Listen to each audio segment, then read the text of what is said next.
All right, everyone. Hello and welcome back to yet another video with Danny Research, and that is the first video of 2025. As you can see on my screen, we have a presentation today. It could be said that that's kind of like a webinar, but it's not really since it's gonna go on YouTube. But who knows? Maybe one day you can join a webinar or such. Okay, so the topic of this video, as you can see on the screen, it is what's next for the markets and the economy, data analysis and commentary. So first of all, we're gonna see what happened until now, all right? And then after that, we're gonna go to what is going to happen after today and what I think is going to be the next catalyst and what are the dangers and the opportunities that you guys can make use of. So, what happened until now, actually? Well, inflation has come down in 2024, but it is still sticky. The Fed cut the rates from 5.5 to 4.5%. However, bond yields have increased significantly since US has shown consistent consumer resiliency unlike the rest of the world. And as a result, markets rallied throughout most of the year. But let's dive deeper into those points right here. First of all, the inflation picture. This is the month-on-month inflation data since 2020. Okay, this is the COVID crash right here. As you can see, we went into a deflationary state, and then we got the Fed easing. This is the peak of the inflation, and you can see that throughout most of 2023, we've seen inflation be range bound, right? However, in 2024, especially the second half of 2024, we've seen an uptick of inflation. And here on the right, you can see actually the numbers on a month to month basis, where the first number in this column right here is the actual number, and this was the expected number, and this was the previous one. Okay, so let me just remind you guys that not remind you, but actually tell you that if you want this presentation for yourself, maybe to print it out or share it with a friend, of course, you can share this video as well. But I will be putting a link in the description where you can download this presentation for yourself. Okay, and this right here is the core inflation data. So the core, this is the inflation without food and energy, right? Because those are very volatile. And as you can see, actually in 2024 we didn't see that much of an uptick, right? There was still some kind of an uptick, but you can see there's a big divergence right here, right? So you can say that this is due to the fact that food got really expensive, right? So food is one of the things that people really do need. So it's a pity that this is the way that it happened. Okay. So let's continue. Bond yields, guys. Look at this. The Fed rates. This is this thing right here. The Fed funds rate. This is the graph of the Fed funds rate, which is when the Fed started cutting.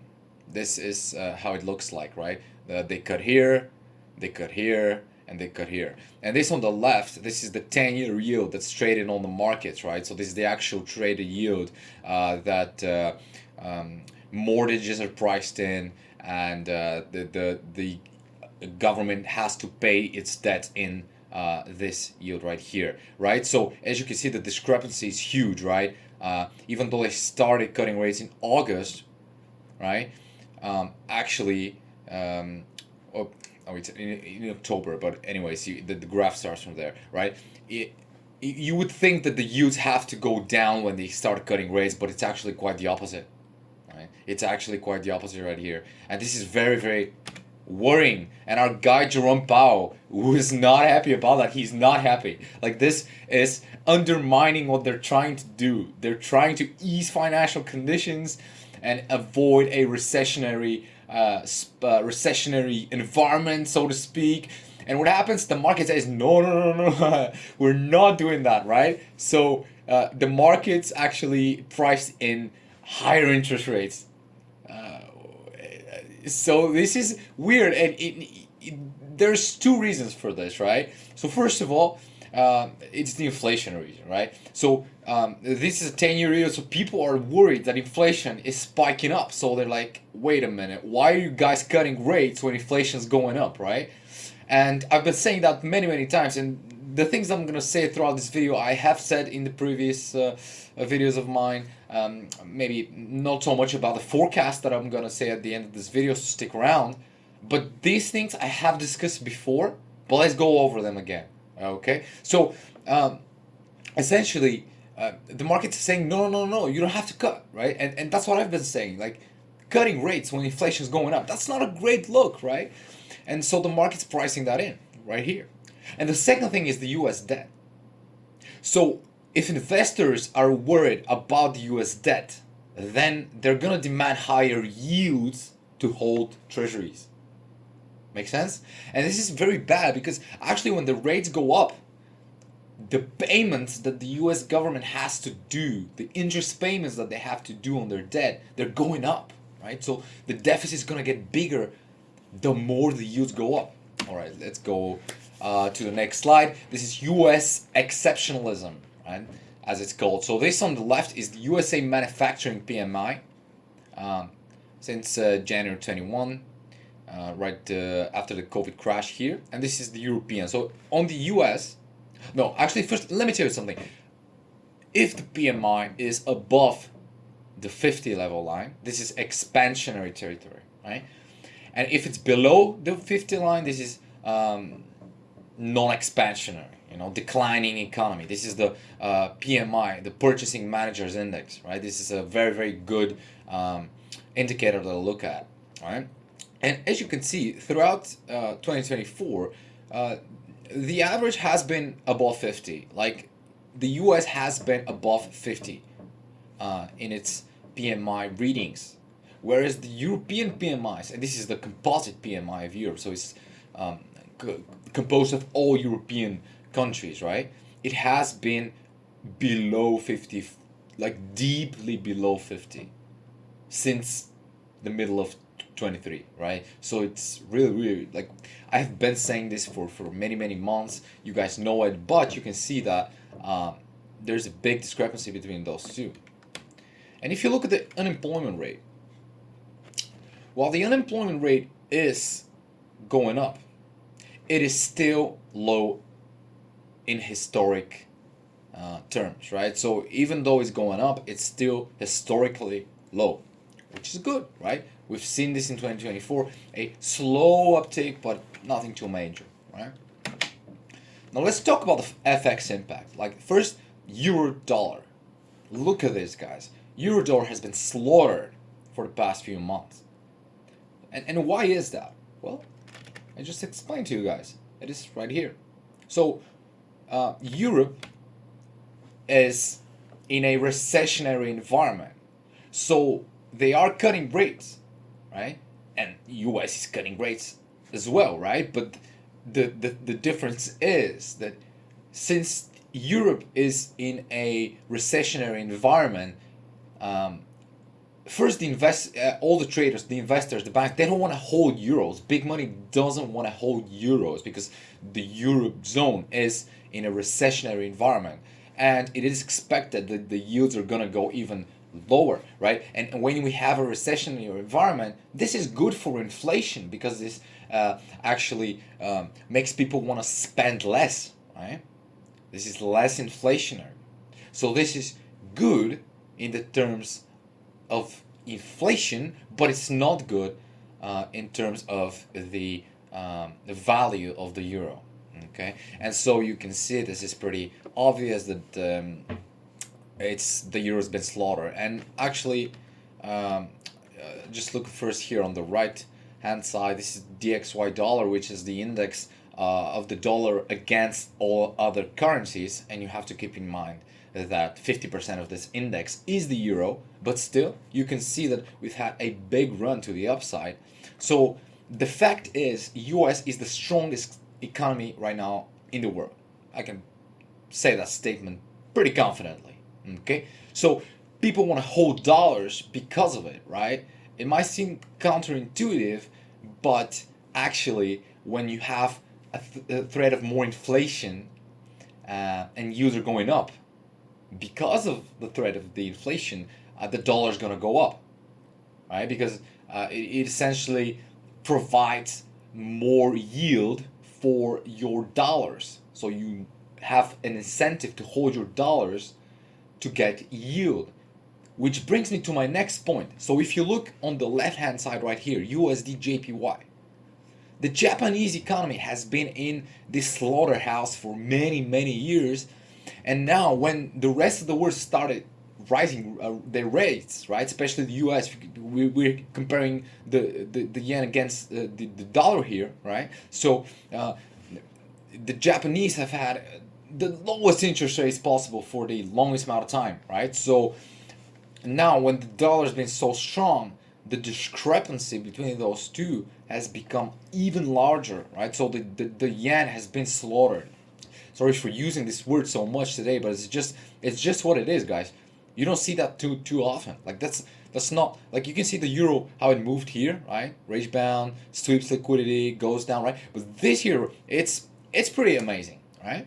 So the yen, yeah, but we're gonna talk about this a little bit later. So this is what happened, right? Next slide. Indices. So the stock market, big, huge run. You can see the SPY on the left hand side about 30% and the NASDAQ about 34% gain, which is huge. And here you can see we had one correction, which I'm gonna maybe go about in next video. But overall, we had a very strong year, even though many people were expecting a correction. And yeah, we got one, but it was nothing of a significance. Well, it actually was significant, just not the way that you think it is. Right? Okay, so what's next? That's the interesting part right here, guys. Trump inauguration. On the moment of this video, I'm recording this video. Let me just check. 1 hour and a half before Trump's become as a president. Alright, so this is 1 hour before the inauguration. So we're gonna have other videos about this, guys. But as of now, yeah, economic uncertainty, geopolitical uncertainty, and lastly, this is my forecast and prognosis for 2025. So first of all, the Trump inauguration, the tariff man, guys. This is the tariff man. He's promised to put massive amounts of tariffs to other countries to stimulate. To stimulate domestic production, right? He wants American companies that have started doing their business, their manufacturing outside of the U.S. to make them come back to the U.S., right? Put tariffs on European cars to make them import more U.S. cars, right? But I guess you already know that, right? So you've already read the news, right? You already know that. So I'm not going to go into too much detail in that. But essentially, the tariff man. How is this going to affect the economy? We'll see. But I can tell you this: it is inflationary, especially if he starts going it heavy, right? If he starts slapping tariffs left and right, that's gonna be bad. That's gonna be inflationary. In the short and medium term, it's bad. In the long term, maybe it's good because companies are gonna come back. But in the beginning, I don't know so much about that. The cost cutter, Doge, the cost-cutting program of Elon Musk, the new Department of Government Efficiency. That's going to be interesting because one of the big problems that I've said to you guys throughout my channel is the deficit, right? The debt. And one reason that this department is to be created is actually to address just this, to cut costs, cut government spending. Now, whether they're gonna be able to do that or not, it's kind of debatable, right? In the beginning, Musk was, slapping around big numbers, but now, as closer as we get to the actual inauguration, he's toned down. He's like, "This is actually the best case, guys," So, let's see. I think that's a good thing, and I think they should be ruthless in this, right? There's just too much government spending, too much government workers that don't do anything, they're not productive, right? So this has to be done, right? The peacemaker, okay? And this is kind of it's kind of a sarcastic thing here because he's actually said to Netanyahu that he can do whatever he wants, right? So Trump, he's very much for Israel, but he has stated multiple times that he wants to make peace. He wants there to be peace, and as you guys can see, even before the inauguration, just a day, it actually began. The ceasefire began today, right? So the Trump effect, as they call it, right? So we'll have to see what is next, right? So lastly, the market mover, guys. I don't know if you saw the Trump coin, the Melania coin, insane. So I'm not gonna talk about this. I can do a whole other video, and I need to give you a whole other set of information, set of data to explain to you what I think about the coin. I will need to show you a blockchain analysis. So this is not the moment for this, but essentially, what I mean by the market mover is that in the past, I don't know if you guys were around in 2020 when he was the president, he would tweet something, the market would go insane, right? Volatility is huge. He tweets a lot. And his tweets are sometimes reckless in the sense that it actually wreaks havoc on the market. So whether he's gonna be bullish, bearish, what he's gonna say is gonna affect markets a lot. So you, as a investor, as a trader, you have to be diligent and actually understand that this is an actual factor in your analysis, and you have to keep up with what Trump is saying. Okay, next slide. Economic uncertainty. This is about the deficit. This is about the federal spending.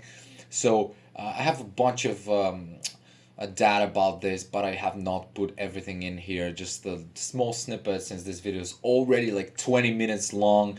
And I don't know if you're gonna be able to go through it all. I try to make a presentation so that it's a little bit more, easy to digest, and I hope it is. Let me guys know. Let me know in the comments, guys. Okay. So the budget. This is something that investors are worried about. The deficit. Is the U.S. gonna default on its debt? They do whatever they want because they have the dollar, right? But let's see. And even though there's worries about the bond market, about the deficit, you can see here that foreigners are actually the biggest portion of holders of U.S. treasuries. So over 33% are actually foreign holders of treasuries, right? So there is still trust in the bond market. There is still big trust in the treasury market. However, this can flip pretty quickly, and I'm not saying that it will right now, but I'm just saying that if one day on a bond auction there's like no demand, this is gonna be very bad for the global system, not just the U.S. one. Right here we have the FOMC Dove versus Hawk table since December 22. So you can see right here that the latest readings, December, January, show that more of the voters are actually hawkish. And this is not based on official data. This is actually based on commentary. So let's say we have a Fed speaker and he says, well, I think that the rates are too low, or the rates are inflation is very, very high. We need to hike more. Well, we need to hold, right? This would put them in the hawkish column right here. So you can see most of the people are actually hawkish on the Fed. So this means that they want to pause or even hike rates. So they don't want to cut rates. And this the new normal, right? You can see different periods right here between 88 and 97. Rates were on average about 7.5%, right? Here before the financial crisis, again 4.5%, and then between the financial crisis and 22, you can see they were the lowest, right? So the market is addicted to cheap money, and it's dependent on it, right? So it's kind of weird when you think about it that people have been conditioned to get a loan, with small interest payments, but that has not been always the case, right? So what happens if inflation continues going up and we need to raise more. Right? I'm not saying that they will raise it, but what if, right? There's gonna need to be a big repricing. And here, this is the AAI sentiment survey. I like looking at this. This is just like a chart showing S&P and the sentiment of the AAI survey. I usually look at the data, but I just found this picture, which I think illustrates it pretty good. So even though we are high, we're seeing that the sentiment started to go down. And this sentiment, this is not retail sentiment. This is actually hedge fund sentiment, bank sentiment, etc. So this is to this survey is provided every Wednesday to hedge fund managers, etc. So this is not a retail sentiment. And here, just one example, Meta Platforms, the CEO, right here, beginning of January this year, he sold a bunch of shares, right? So insiders are selling, guys, and even though we saw some kind of a correction now, it might not be over, but of course we have to see. But why? What would be the catalyst? What could be the next catalyst, right? What do they know? It might be just this, the Japanese yen carry trade. Remember, guys, how I showed you the USD JPY chart here, right? So right now, this week we have a meeting of the Bank of Japan, and there's been rumors that they're gonna be hiking rates, right? What happened when we had this crash, right? What happened was that the carry trade unwound. It was just one day though, right? So we had the carry trade unwind in one day, massive downside. But what does it mean? Well, I've explained this in my first video of this channel. So this is the first video that I did, was when that happened, and I don't think it's over. I don't think the carry trade is done. Like there's just so much leverage that it's not possible to just unwind the carry trade in one go. So I'm not gonna go into details here. The video is just too long, guys. This should be a webinar and not a video, but if you guys like it, subscribe and like the video, okay? So if they raise rates, big possibility that we see a carry trade unwind again, okay? There's just too much debt, too much leverage because of the rate differential between Japanese bonds and US bonds.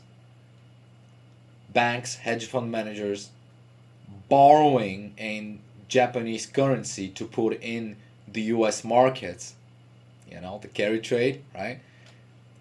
Because the Japanese bonds have lower yields, they can borrow money cheaper than the US. What happens if they raise the rates? Well, all of those people that borrowed on lower rates, they're gonna want to sell some of this exposure to offset the currency risk, the yield risk, so to speak, and they're gonna offload, and we're gonna see some nasty things happening in our markets. Next, China. China's exports hit a new record in 24. Imports barely rose. Domestic demand is weak. So even though right here you can see Xi, he tried to stimulate the economy, the Chinese economy is still very weak, guys. Okay, it's still very weak. So the consumer is weak, right? They have exports, but what's gonna happen when Trump starts imposing those tariffs, right? We'll see. The war, of course, that's not a new topic, and this is not something that I can really go into because I'm not trying to be political here, but this is just like a geopolitical risk that we have to be mindful of, especially with Trump, how he's gonna deal with that. So, forecast and prognosis, okay? What I think, let me just go to another slide. Let's go actually to the first slide for this. So, my prognosis is that we're gonna start seeing the job market go down. I think people are just too comfortable and they think it's all gonna be fine, right? Those yields, guys, those yields are not something that you just brush off, right? Companies, they don't like to see those yields. So what I'm thinking here is that by middle of spring to middle of summer, maximum to late summer, we're gonna see the recession hit.